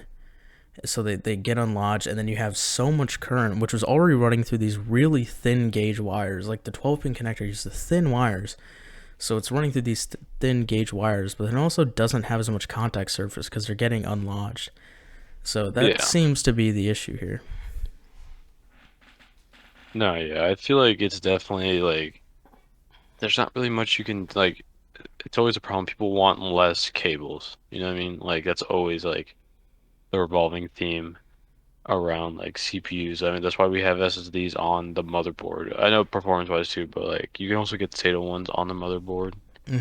Like people really are not just they're not fans of pins, they're not fans of cables, right? Oh, And I'm that's why that you have guy. this Like, exactly. No, I mean I'm not blaming you, right? Obviously, it makes it look cleaner. It's like it's easier to see like what's happening in your it's there's less errors to like less ways that you can just not have something plugged in, obviously something like that. yeah. And then but the problem is like thing with the GPUs, right? We've made the cable too thin, and then people are bending it just the way the CPUs like or the way the GPUs just like made to fit in ATX 12 volt, right? That's just what happens. And then or in the ATX standard, and then like there's not really much you can change, I guess, like unless we're just adding more insulation or just like reinforcing that cable. The only way I could see, like, yeah, really, like, we've changed cable standards, I guess, technically, so there's not really much we can do on there, unless we just start, like, amping, unless we are pushing more power through PCIe, like, through the motherboard, but that's also just risky, because then that's a lot of Then traces you're gonna have to add. Yeah, you're also counting on motherboard manufacturers to do their job properly. that's true, yeah. And like as long as you buy a reputable power supply, you know stuff's gonna get done. But like, there's a lot of motherboards out there that are like complete garbage. So I don't know if I want to trust them with that. I would, yeah. Like if they got to like, they're at 75 right now. Like if they got to like 75, 100, that'd be pretty neat. No, that's literally exactly what I was gonna say. I feel like we could go 100, 125 at the max, right? And that's like a respectable upgrade from the Yeah. motherboard. Like, I don't think anyone's gonna be like that upset. And then you're reducing the load on those pins. And maybe we could see some more like performance-wise cards, like something like the oh, I forget what it's called. Like a seven. Is it the 710? The NVIDIA card, the ones that just fit, or like the 560, right? Or Mm, 550. yeah. They're just running off For board power, Nvidia, it right? would be Motherboard like the power. 1650, 1650. Yeah. Or what was the one before that? There was one that was really popular before that, just 1050. for like 1050, yeah. But stuff like that, obviously, that just meant like either we're running drivers or for people that just don't like they're trying to like upgrade an old computer or something. You know what I mean? Like maybe it's like a family computer and they need to stick a GPU in it, right? They want a game, Mm-hmm. right? That's like a more affordable option if we're having instead of 75 watts, we're at 100, 125. Honestly, while we're But at it, then, yeah, make the bracing stronger as these graphics cards became literal. Like these graphics cards are yeah, so heavy now; they're like actual cards. Like we might as well just make the PCIe bracing stronger while we're at it. that's true. I feel like definitely like PCI, like ATX on PCIe, like the ATX standard for motherboards. I feel like we have to like come up with a new standard. Like there's just a lot of stuff like now that doesn't make sense. And that doesn't make sense, but it just wasn't thought of when we had Mm-hmm. the standard in the first place. I really Yeah, feel like no, that's true. a I don't think redesign would just anyone help. foresaw a 460 watt card coming out. Like, why? Exactly, yeah. I mean, I'm really interested to see like if they could like let's say 6 years down the line or like 8 years. That's like two more GPU cycles, right? If they Hmm. upgraded the amount of wattage that actually goes to the PCIe X16 slot, I want to see how fast of a card we could get that just runs on slot power. Exactly, You know yeah. how cool it would be just the only like if you had an ATX 12-volt system and the only power connector in there because you have a modular power supply because you're not stupid. The only connector in there is the CPU connector and the 10 pin. No, that would actually be crazy. Yeah. I feel like that's really like an ideal system at that point. So efficient, dude, too. Crazy efficient system. But, Thing we is, can you're not, dream, yeah, but NVIDIA and AMD are going to keep making these super high power cards. Though, that's I true, will yeah. say, as much as I'm cynical about it, I'm not completely sure that that's true. From what I understand, from what I've like looked into in my own, thinking about it, I think and Nvidia saw this as like a last hurrah before shit gets real for them. You know what I mean? Like Yeah. they see this as like the last generation where they know they're gonna win, and after this, it's gonna get tough because the die is not that big. Like Ada Lovelace dies are not that big, and Ampere's dies were somewhat big. But what they did with Ada Lovelace was they didn't make a big die, but they pumped so much power into it, and the clocks are insane. I mean, if you look at the clock speed jump from last gen to this gen, it's crazy. Like, it's almost a gig higher at times, like, straight up. Almost a whole Oh, yeah. gigahertz. So, when we get to Blackwell, which will be the next gen, right? If they're able to just do a bigger die and keep that, maybe we won't have all these issues. Who knows? I'm excited to see what like AMD does. If they make that revolution with chiplets on the GPU side, that could be game changing. I True, know yeah. there are a lot of rumors that Nvidia want to do chiplets for Blackwell, but it might not happen because they just can't get it to work yet. Uh, No, yeah, chiplet design definitely is hard. Especially on GPU, dude. There's like so much latency issues with that. So I don't know how they're gonna make that work. Well, I know AMD's gonna make it work. At least the generation after this, maybe even RDNA 3 will, but at least RDNA 4 will. Nvidia, I'm not so sure. If they can get it to work on Blackwell, they're smooth sailing, right? But if they Yeah. don't, it's gonna be a rough time for them. Like Blackwell v RDNA 4 might be the closest GPU battle we will ever see in our lifetime. There's a potential. No, that definitely. I want to see where this next like GPU generation they're heading. 'Cause it's gonna be really. We're either we'll see if AMD actually like has like a top product, or whether NVIDIA just actually just falls from just being like the always the fastest GPU in generation. Yeah, I think Nvidia will say the fact. I don't know about pure raster, but I've honestly, personally, have stopped caring about pure raster with this generation. I think we're so Yeah. fast now. Like, do you see some pure raster benchmarks like MSI Combustor, right? Oh, they are easier to run now than Cyberpunk because ray tracing is just that much harder. yeah, that's Like true. we're getting to the point where we need ray tracing benchmarks to come out to stress test GPUs. So that's where I'm sitting with that. Yeah, I feel like definitely when it comes to ray tracing though, like they might just copy what um AM not what AMD did, my bad. What Intel did, because like why Intel does so good in ray tracing, right? Is because it's just how they've done CPUs. They've just took CPU technology and basically put it into a GPU, right? Like Really? I don't, yeah, it's so basically like I don't, it's not exactly like the AVX standard, but it's that type of like technology where what you can do is like if I have, well, I know it's called SIMD, right? Single instruction, multiple destinations. So Mm-hmm. like for example, like you have these specific like these special registers they have. So if I have four, let's say we have four integers, right? Mm-hmm. I can be like, oh, do the math, like multiply all these by two, Mm-hmm. and it'll do that. All those get multiplied by two, and Okay. it's faster than right. Obviously, multiplying each of them by two. Like besides that, and Okay, so I what Intel gotcha. did is that they had this on their Iris graphics, right?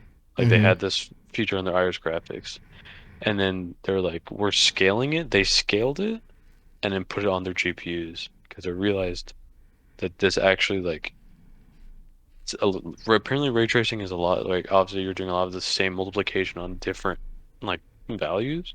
Mm-hmm.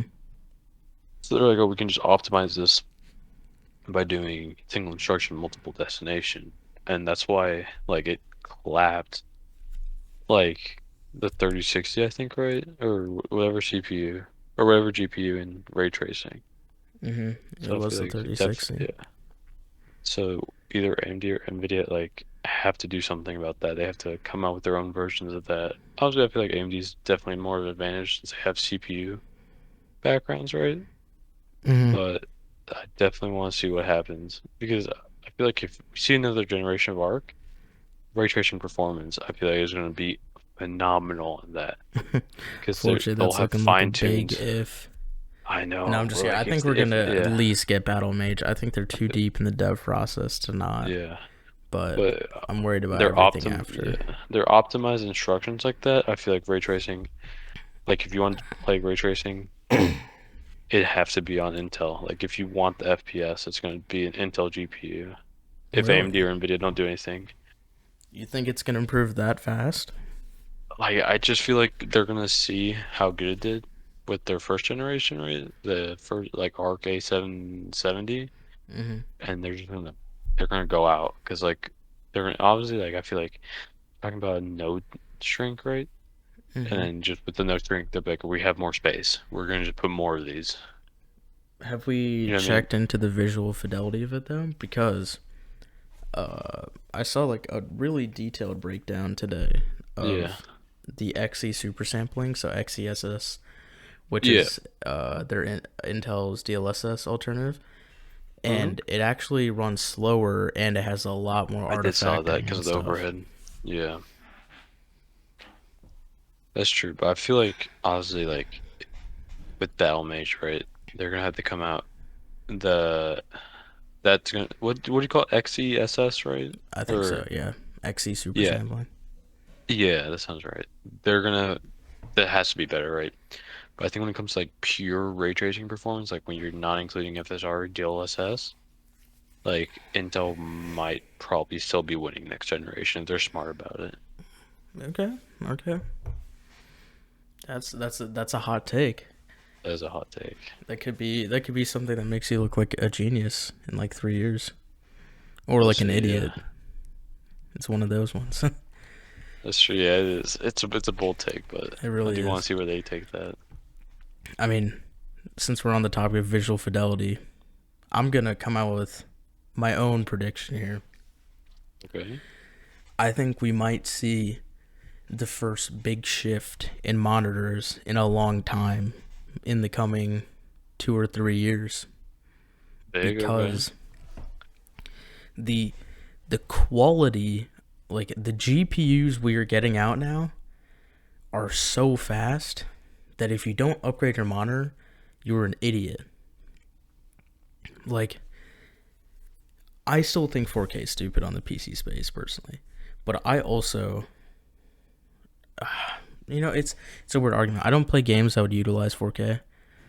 Like, I don't play Tomb Raider or Squadrons or something that would look beautiful like that. Yeah. But if you do, more power to you. But, if you didn't know, actually, I think it's like Display Ninja. He made this really cool site for mini LED monitors. I'll try to link it if I remember. I think mini LED monitors are going to become really important because they're not going to have the burn-in problems that OLEDs do. They're not going to have the yield problems that OLEDs do. They're still going to be very expensive, but they can run at a faster refresh rate than OLEDs do. So we're going to see, I think, like already there's like 5 1440p mini LED monitors planned, right? And like 3 of them are 300 hertz 1440p and 2 of them are 240 hertz. So like NVIDIA has been, like, I told you this like a little bit ago, honestly. I think I told you that NVIDIA was like pushing people to adopt this 1440p 300 hertz standard because they knew how fast their new GPUs would be. Like they've been pushing like competitive players to switch over. Which obviously they're going to get pushed back because these are the same guys that play 4x3 on CSGO. But like we're at the point where 1080 is not viable. Can you believe that? Like That's definitely crazy. Yeah. At any detail level, there's no point. We're that fast now. Would you? Because you have like a 1080 144 monitor, right? Yeah. I've had a 1080 390 hertz monitor, the Acer AOPEN Nitro, whatever. And I've had like an LG 144 hertz 1080p monitor that's lasted me forever.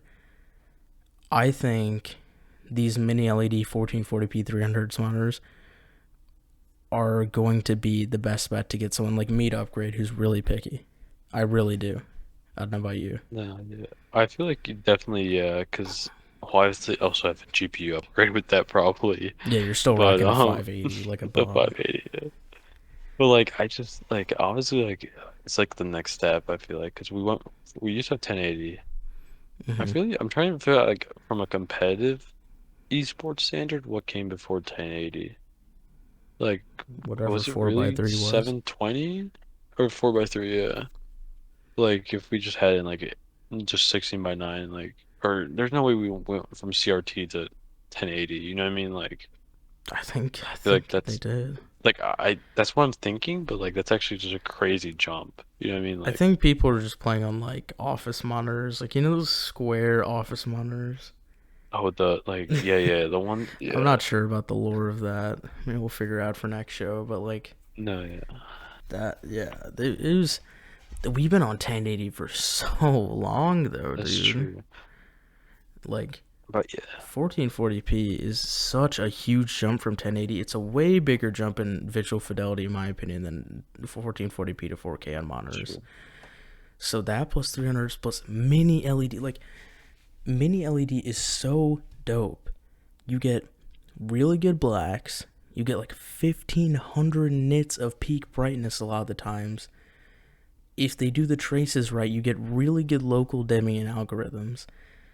And you're going to get some blooming, yes. And you're going to have to deal with it. Because if you don't, go get an OLED and then hope it doesn't burn it. Like, that's your only other option to get that type of visual fidelity. So, like, these mini LED monitors, I think they're going to be so interesting.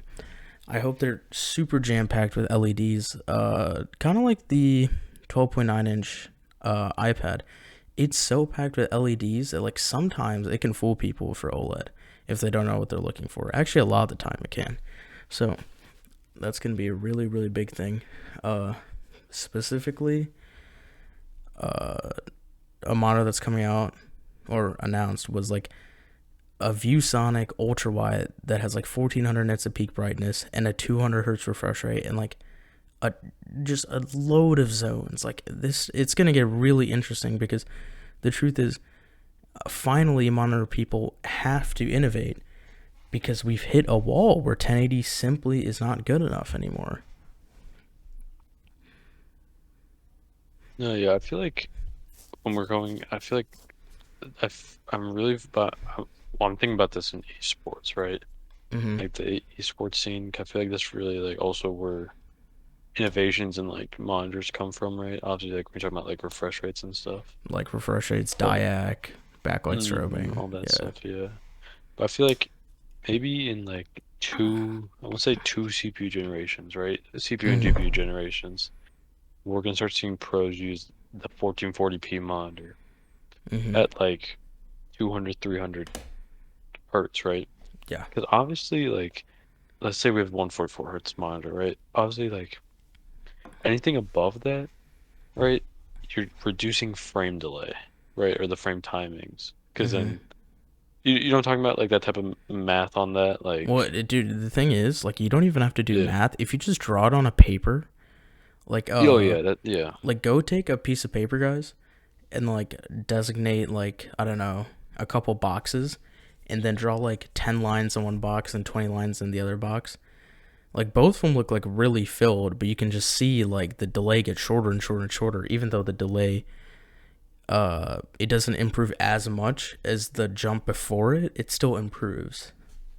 Yeah, obviously, yeah, because also the monitor's not picking, like the monitor picks at like fixed intervals, right? So obviously, with the more frames, then you'll be able to pick a frame that's The closer to the most actual updated time it's frame. Yep. grabbing. Yeah, and that's why I feel like in 2 to 3 generations, right, of CPU plus GPU, we'll get to the point where the 1440p is going to provide you like that more detail, right? You're going to be like, Well, yeah, that's the isn't that thing. right? If you're playing Exactly. like games like Warzone, high like having a high resolution can already help you quite a bit in competitive because the thing Exactly. is you're Yeah. looking at these like small little details and whatnot. Obviously in like things like Valorant, CS, and League, not really, but like when you're at the point where you're getting like hitting engine caps and getting like these stupid amount of frames, you might as well get the detail. Like it's not gonna Exactly. hurt No. you, Yeah. and getting like mini LED backlighting might even help you with like contrast and whatnot. So it's No, definitely that's gonna be a big definitely yeah. thing. That's definitely what I'm feeling is going to happen. But I feel like that's why I'm saying it's gonna. We're gonna have to wait like two I to don't three even think generations, right? it's about the generations of products. I think it's just about the stubbornness of the players or That's the true. industry in Yeah, general. but that like I think exactly. we're But I ready feel like right now. yeah.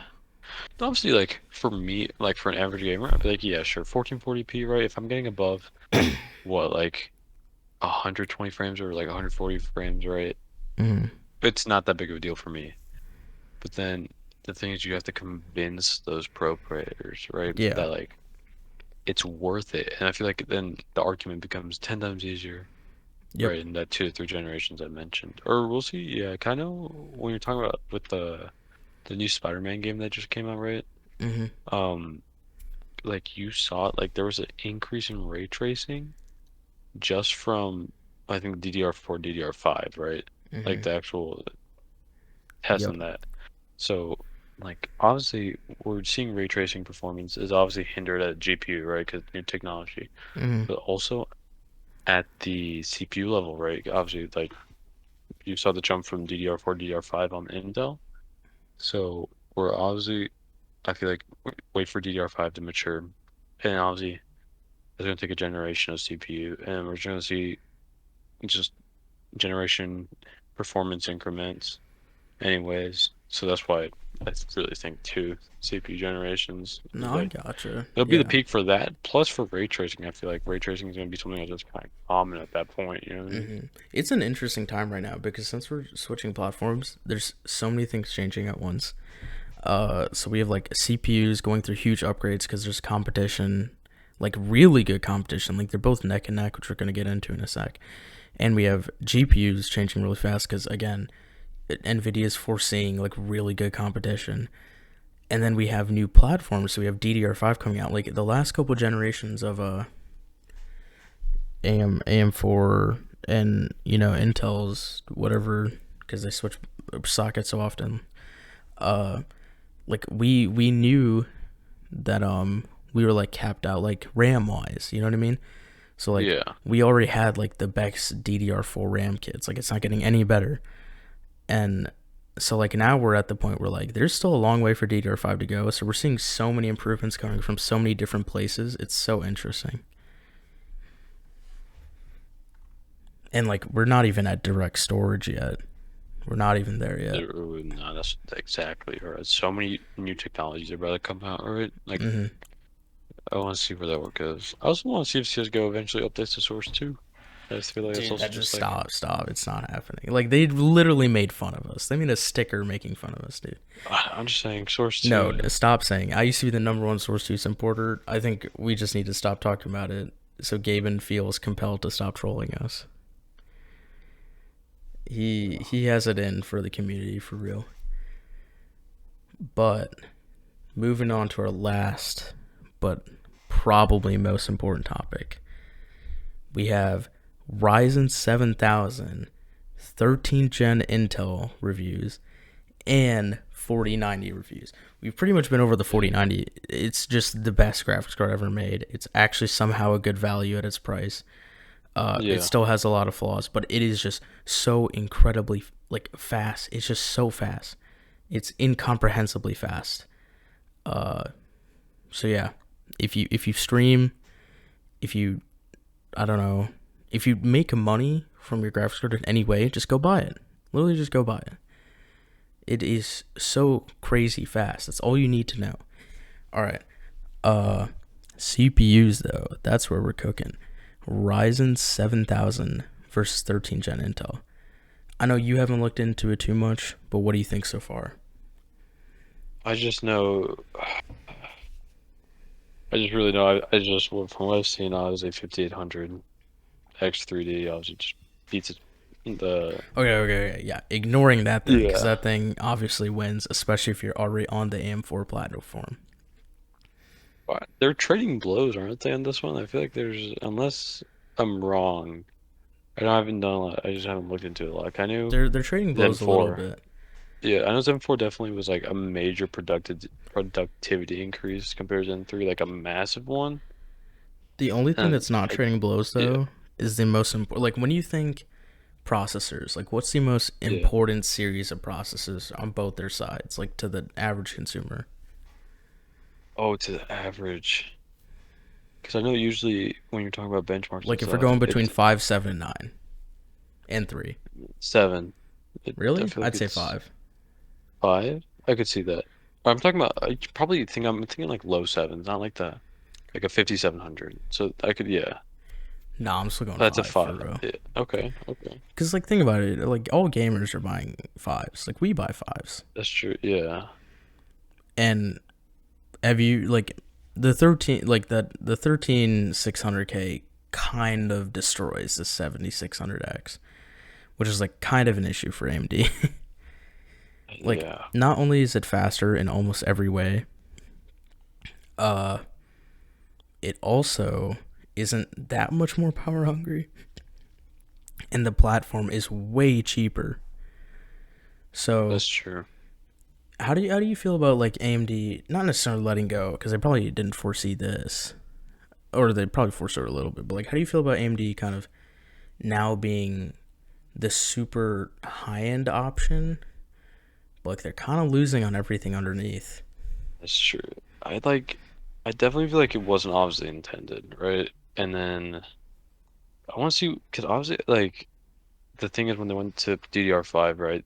I feel like their margins, right? Their profit margins obviously got cut. I feel like that's where they're prioritizing a lot on the higher end margin right now. Mm-hmm.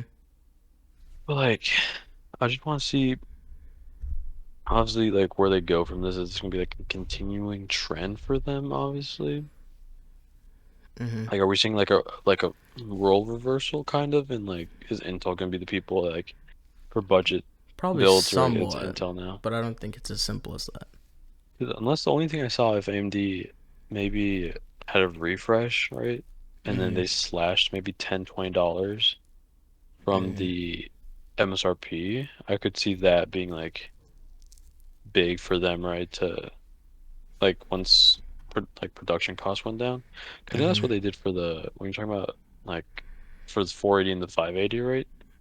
The 480 came out, and Actually, a I better thing would be like the 3600X and then the 30 what was it, the 3600 XT. XT. That's a really good Yeah, comparison because that's that's true. exactly what we Yeah, were saying. but then the MSRP drop on 3600 XT. Do you know? On the XT or the X? The XT. No, it went up, but That's what I'm the saying. X dropped a lot. That's true. But I feel like if they want, like, obviously, that's yeah. Like, they also fix voltage. There's like a voltage leak on it too that they Yep, fixed. But I feel like really like if they want more purchasing, right? Because the thing is they aren't purchasing because of how expensive they are, right? correct. And so like Not necessarily I the feel like, CPUs, but the platform in well, like general. the whole platform in Yep. general, obviously, right? But I really feel like a refresh, maybe not that much. Maybe like you're talking about plus 100, plus 200, right? And then either there's two options, right? What you said, you have these at increase MSRP, but then that causes the originals to drop, right? Or what we're doing is that you have the new ones Mm-hmm. drop in MSRP, maybe $10, $20, right?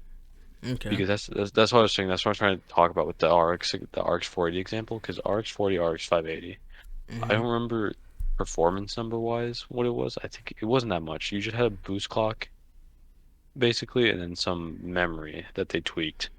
But Mm-hmm. then MSRP dropped $10. That's obviously doesn't sound like a lot, right? But the point is that you're getting better performance, less money, right? Plus, at And so those I feel like if they prices, it kind of isn't a lot. At those no, yeah, prices. but I just feel like the move of saying we're giving you more performance for lower price, right? Mm-hmm. For like the $10, $20. First of all, you're gonna cause the on refresh for like the original versions, they're gonna drop in price. But then you're also having like a slightly better product that's probably the reviewers are gonna be like it's not worth it, obviously by the discounted, you know what I mean? Mm-hmm. But then you'd be able to just capitalize on just like that like mind what's it called mind space headspace, right? Like Yeah. consumer like Consumer headspace. headspace, Yeah. right? That you'd be like, oh, cheaper processors, slightly Mm-hmm. faster, right? Yeah. And then I feel like I'm obviously not like I don't know if that's gonna work in the long run term. But I feel like definitely either a refresh needs to happen with the higher prices like you said, but then obviously slash prices on the older like But on how the would they go original about that? versions. Because they already plan to refresh with the 3Ds, the 3V cache. I just So would they just unless make yeah. those like not that profitable for them and then cut prices in the lower No, ends? yeah. My Because but my thing is, right, even if they hmm do that, it's not even the processors that are overpriced. It's the whole platform. DDR5 is like twice the cost of DDR4, and their motherboards are so damn expensive all across the board. Their cheapest motherboards are like $179 for absolute garbage motherboards. sure, yeah. That's like their That's biggest issue right now. And like that's growing pains of switching to a whole new socket, new generation. Like Intel would have those same growing pains if they went DDR5 only and then a new socket. It just happened to be really good timing for them. yeah. No, honestly, now that you mentioned that, I feel like obviously that's the move. Like well, I feel like honestly like maybe a refresh of the lower models, right? That aren't because how many have we confirmed what models are getting 3D Vcache or no? It has Obviously, not been I feel like confirmed now. I feel like the lower models won't get it. You know what I mean? Like talking about your 5600 or like the 7600, right? Mm-hmm. And then maybe like I just that's why I'm like a CPU like that would deserve would like it makes sense to refresh that, right? Mm-hmm. And then just let the MSRP fall on the other one because the thing is like what's holding people back. I feel like obviously you're talking about motherboard RAM prices, right? Mm-hmm. And RAM prices are not going to drop by the time they have a refresh. No, no way. But then it's AMD has so many factors outside their control. Like to figure out what to actually do, I feel like would be extremely hard Mm-hmm. Yeah. unless they just No, yeah, 'cause I don't even know if they could do I think they just DDR4 have on to any take the L M5. this generation. I think they just have to Yeah, live with it. they have to. They Yeah, they made a move. It's probably gonna pay off in the long term. But right now it's not, and it is what it is. Uh, I think it's unfortunate that this happened for them. I'd say it's unfortunate that it happened during a graphics card year, because during graphics card years, like obviously you care more about CPUs, right? Because it's just yeah, like like year to year, you see CPU upgrades so often that it just kind of passes over your head sometimes. But during graphics card years, like everything matters because we don't get those that yeah. often. So I think they just have to firm the L this year. Uh, Figure out how to make their platform cheaper. Get rid of the chipset fan. It's so annoying and loud. Uh, and yeah, hopefully they can figure things out. But yeah, they're getting like honestly none of the Ryzen processors look like a good deal until the 16 core right now. Like genuinely, none of them look good until the 7950X, and even that's not great in a lot of situations. The one thing they still do have going for them is efficiency. Because I don't know if you've seen the power draw of the new i9. It is a Uh, furnace. It almost pulls as much yeah. wattage as a 3090. It pulls about 350 watts at times. That's just crazy. Like the thing thermal throttles on like 360 mil rads. It is outrageous. It is so crazy. But we're starting to see the fruits of big dot little payoff, right? Because the whole thing with this generation, if you didn't know, they doubled the efficiency cores on each processor. So the core counts are extremely high, and it's working. It's doing something. Especially in those all core tasks. And the 1% lows are a lot better on Intel this year than Ryzen. So, we'll see what happens. Obviously, AMD's definitely going to take the performance crown back with a 3D. Like, 3D cache has been proven to just be a cheat code. But we really need to see where the value and the overall performance package goes. It's going to be really interesting next couple of years to see how this fares, especially as Windows Scheduler gets better, right? Because Windows Scheduler has like a long way to Yeah. go. The better it gets, the more Big Dot Little is going to shine. And Intel, get your wattage under control. Yeah, there's obviously just all a seeing game, obviously, at this point. Really can't tell what AMD or Intel's going to do right now. And there hasn't been a lot of leaks either, so you can't even, it's pure speculation, not even speculation on rumors. Which sounds Yeah. weird, but, like, makes sense. No, it does make sense. It does. But, like, I think. So, I think in the. We're supposed to get 3D Vcache within the first half of next year. So, 2023. Yeah. H1. We should get 3D Vcache. And I'm assuming. I think it's getting announced at CES. That I could be wrong. wouldn't surprise me, yeah. And we also could see an Intel KS series again. So that's what I'm assuming. Hopefully no KS series, no more heat, please. Energy price is high. That's my only argument for that. But nobody will listen. People still buy them, so who cares? But yeah, overall, if we had to look back at trends and things, hotter, more wattage, super fast though. We had a lot of stuff to talk about today, but looks like we're pretty much done. We should see you next week. Hopefully he's not taking any more vacations internationally. If you have any suggestions, leave them in the comments. Mic quality should be a lot better on this episode, especially on my side. Mine was really bad last episode because I actually switched to an actual mic for once. I had to rubber band my cable on. It's so loose because it's micro USB. But yeah, I mean, eventually we're gonna have to switch to condensers. But for now, this will work. Yeah, any suggestions, leave them in the comments. We're also going to make a I don't know what to call it, just a clips channel, I guess.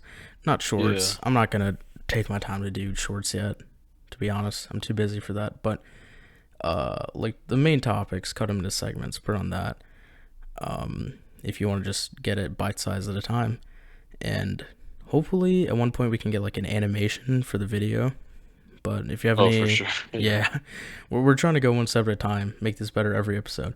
So if you have any suggestions, just let us know. And see ya. Bye. Bye.